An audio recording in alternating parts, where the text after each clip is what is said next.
ఈ back part అయిపోయింది, front part అయిపోయింది. నెక్స్ట్ వచ్చేసి హ్యాండ్స్ కటింగ్ అయిపోయినాయి. మనము లైనింగ్ పైన ఎలా వేసుకొని కట్ చేసుకోవాలనేది ఇప్పుడు చూపిస్తాను.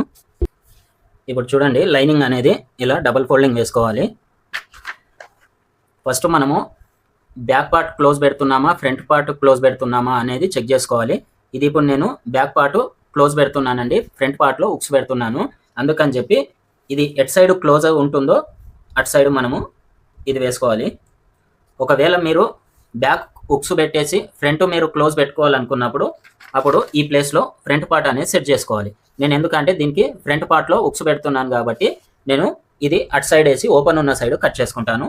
ఇప్పుడు ఇది ఇలా వేసుకొని ఇది యాజ్ ఇట్ ఈస్గా మార్క్ చేసుకోవాలి.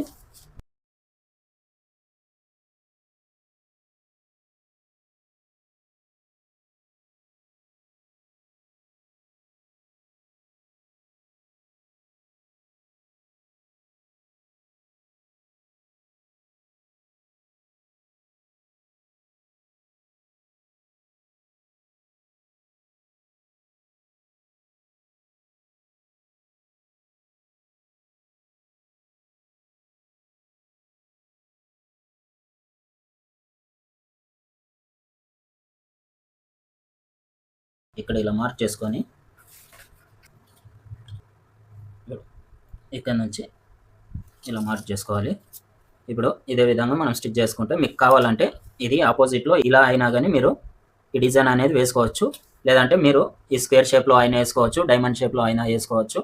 మీకు నచ్చిన షేప్ అనేది దీంట్లో మీరు ఈ షేప్ అనేది డ్రా చేసుకొని కట్ చేసుకోవాలి.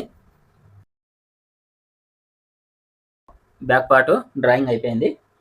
నెక్స్ట్ వచ్చేసి ఇది మనకి ఇలా ఎక్కడైతే సెట్ అవుతుందో అలా సెట్ చేసుకోవాలండి.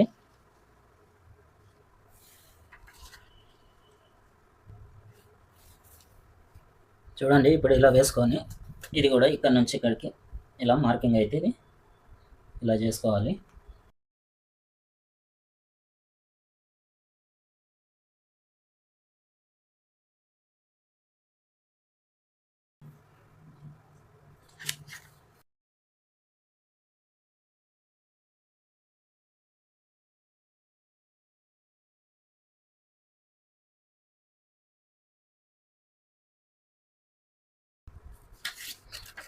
ఇప్పుడు చూడండి, ఇది మనము పేపర్ ఎంతైతే కట్ చేసుకున్నామో సేమ్ అంతే తీసుకున్నాం కదా.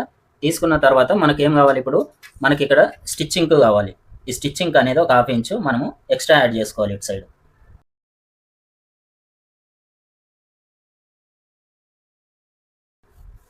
సేమ్ అలాగే దీనికి కూడా మనము ఎక్స్ట్రా అనేది యాడ్ చేసుకోవాలి.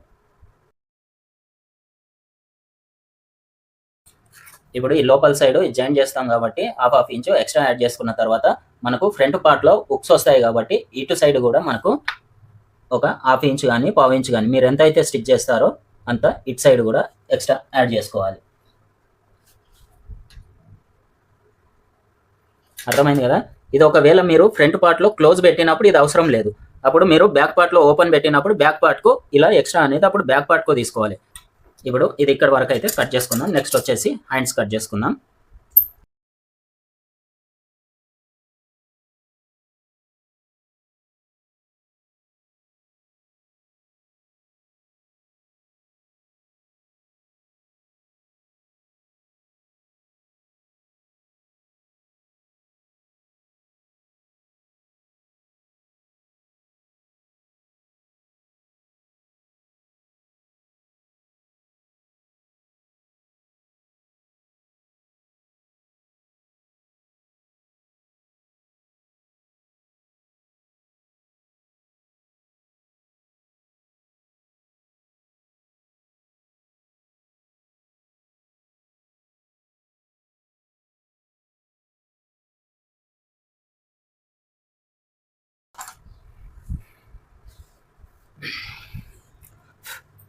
ఇప్పుడు చూడండి, మనకు ఈ బ్యాక్ పార్ట్ అనేది ఇలా వస్తుందండి. ఇగో స్టిచ్ చేసిన తర్వాత మనకు ఈ డిజైన్ అనేది ఇలా వస్తుంది.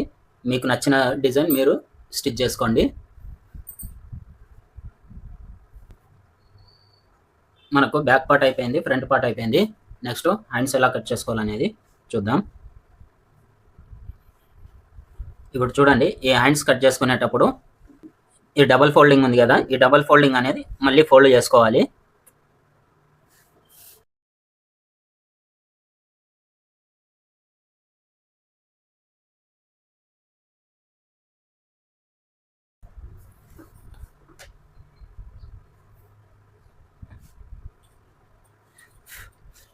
ఇప్పుడు ఇక్కడ చూడండి ఫ్రెండ్స్, ఇప్పుడు నేను ఇది ఎలాగైతుందో అలాగే మార్క్ చేశాను కదా. అయితే ఈ కస్టమర్కి వచ్చేసి పైన పఫ్ రావాలని చెప్పారండి.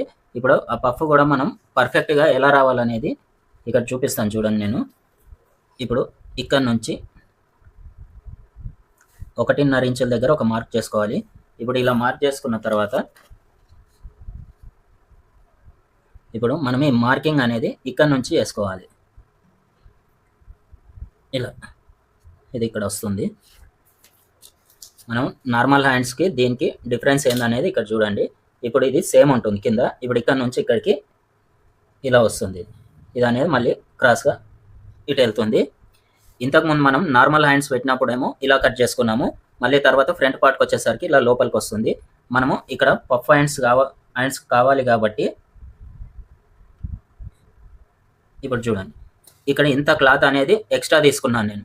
ఇది ఎందుకంటే మనము హ్యాండ్ స్టిచ్ చేసిన తర్వాత పైన కూడా మనకు ఇక్కడ పైన పఫ్ వచ్చిన తర్వాత భుజం పైన ఇక్కడ నొక్కి పట్టినట్టు ఉంటుంది చాలా మందికి.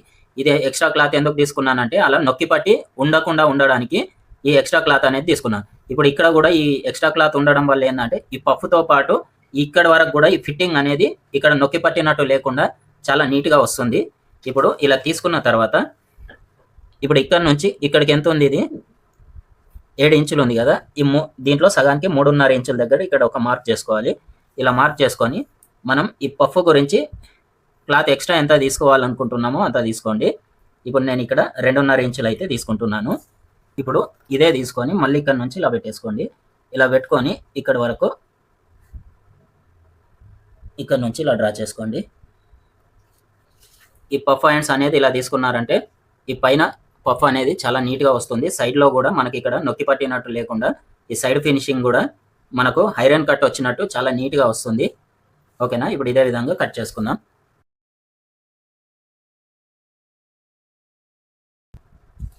ఇప్పుడు చాలా మందికి ఇటువంటి పఫ్ హ్యాండ్స్ కట్ చేసుకున్నప్పుడు డౌట్ ఏమొస్తుంది అంటే, హ్యాండ్స్కి అయితే ఫ్రంట్ పార్ట్కి ఇలా లోతు తీసుకుంటాం కదా. ఇట్లాంటి పఫ్ హ్యాండ్స్ పెట్టుకున్నప్పుడు ఫ్రంట్ పార్ట్లో ఇట్లాంటి లోతు తీసుకొని అవసరం లేదు. మనము ఈ బ్యాక్ పార్ట్కి ఎలా కట్ చేసుకుంటామో అలా కట్ చేసుకుంటే సరిపోతుంది. ఇది ఎందుకంటే మనకు పఫ్ హ్యాండ్స్ కొంచెం లూజ్గా ఉంటుంది కాబట్టి మనం సపరేట్గా లోతు తీసుకునే అవసరం ఉండదు. ఓకేనా, ఇప్పుడు ఈ పఫ్ కూడా ఇంకొద్దిగా నేను ఎక్కువ తీసుకోవాలనుకుంటున్నానండి. అందుకని ఇంకొద్దిగా డీప్గా తీసుకుంటున్నాను. ఇది ఇప్పుడు ఇక్కడ నుంచి ఇలా కట్ చేసుకోవాలి.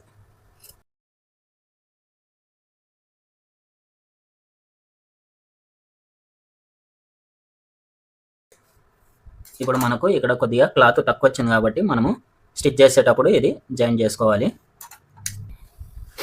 ఇప్పుడు ఈ మిగిలిన క్లాత్లో మనము బ్యాక్ పార్ట్కి ఫ్రంట్ పార్ట్కి బెల్ట్ పట్టీలకైతే ఇది వాడుకోవాలి. ఇప్పుడు ఇది మెయిన్ క్లాత్ కట్ చేసుకుందాం. ఈ బ్యాక్ పార్ట్ అయితే మనము బ్యాక్ పార్ట్ క్లోజ్ పెట్టుకోవాలనుకున్నాం కాబట్టి ఇటు క్లోజ్ సైడ్ ఇది వేసుకోవాలి. ఈ కింద పట్టీ వచ్చింది కదా, నేనైతే మ్యాక్సిమం ఎవిట్కి ఈ బ్యాక్ సైడ్లో పట్టీలు అయితే వేయనండి. వాళ్ళు స్పెషల్గా వేయమని చెప్తేనే వేస్తాను. ఇప్పుడు ఇదైతే ఇక్కడ ఇలా సెట్ చేసుకోవాలి.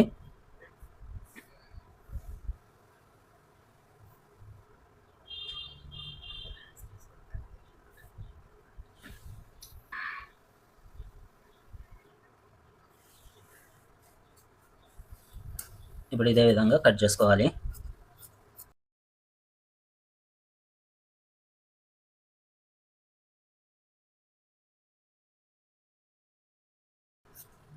ఒక 1/4 ఇంచ్ 1/2 ఇంచ్ ఎక్స్ట్రా ఉండేలాగా ఇలా మెయిన్ క్లాత్ కూడా కట్ చేసుకోవాలి.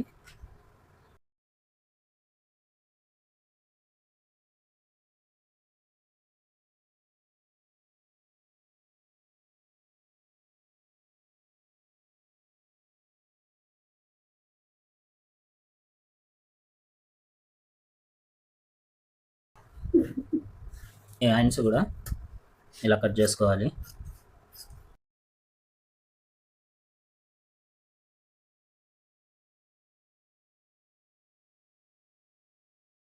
ఇది స్టిచ్చింగ్ వీడియో చేసిన తర్వాత అది కూడా అప్లోడ్ చేస్తాను. Back part, front part, hands మొత్తం టోటల్ కటింగ్ అయిపోయింది కదండి. వీడియో నచ్చితే తప్పకుండా లైక్ చేయండి, షేర్ చేయండి. ఫస్ట్ టైం మన ఛానల్ని చూస్తున్న వారు సబ్స్క్రైబ్ చేయండి. Thank you for watching.